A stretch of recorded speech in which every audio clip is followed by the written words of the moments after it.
Is he going to take a picture as well? You'll beat yourself every time you listen to it. I know it.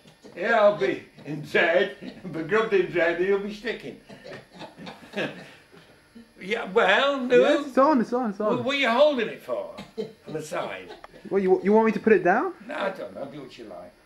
So this Sergeant Major was the biggest mums of benediction, rotting hell, that you've ever known in all your life. It was like Hitler. He was better looking than Hitler, a real brazen yuck. Oh, what a bastard. So we used to stand on parade. We used to stand on parade, and he used to come like with a stick, like this. And I'd be polishing my shoes and polishing my boots and trying to look nice and standing off the day off.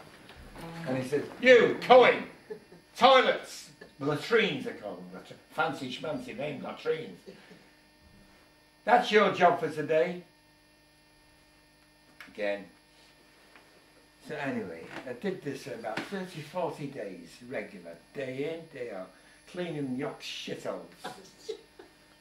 Can you imagine what it was like? I hated it. I can't say this to my children. Do me a favour. What do you want? Truth or not? This is not a...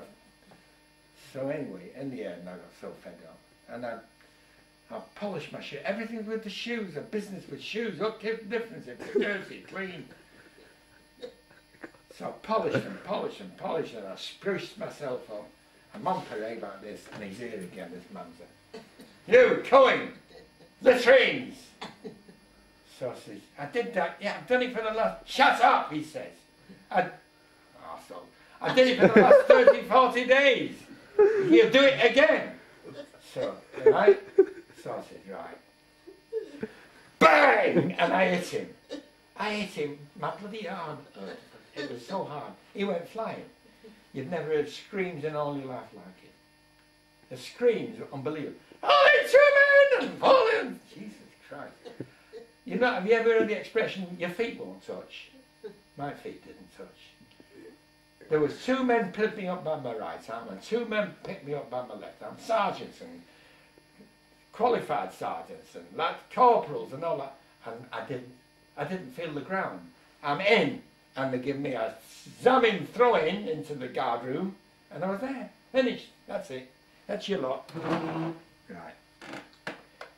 So, laying there, sitting on my chair, all there was a chair and a blanket. You sat on the chair all day, or you slept on the floor all night. This is the beautiful British Army at Horizontal Cheffin. So comes the morning. Right. I'm before the colonel. Chief officer on parade, not the officer on parade, the colonel. Why? The worst offence, striking a warrant officer on duty. Okay. You're not allowed to open your mouth. So they read out the charges. You never heard such a list of charges where they only dug them up from. On duty, no, warrant officer going nowhere.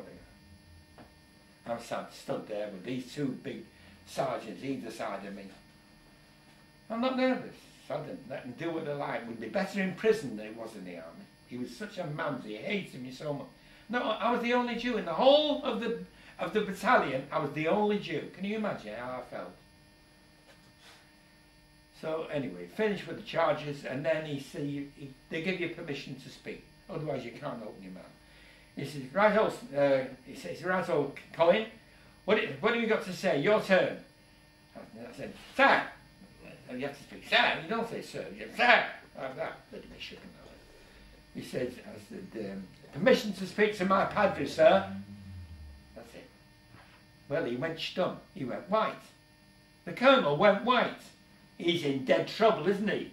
Because if I tell my Jewish padre how he's treating me, this bastard, okay, the whole lot of them are in dead trouble. Okay, so he says, but then he strokes his chin, and he starts to consider, and he looks at the Sergeant Major. He sees something's the matter. He's not daft. And he says, "Okay, Colin, fall out." Fall out? What was fall out? Free to go. And I walked out. So I'm not going to miss this. I'm outside this hut, and he's in. And they've all gone out. He said, right, send in the sergeant major. So he walks in, and as he walked past me, he's gone, what's going on? He doesn't know what's going on, right?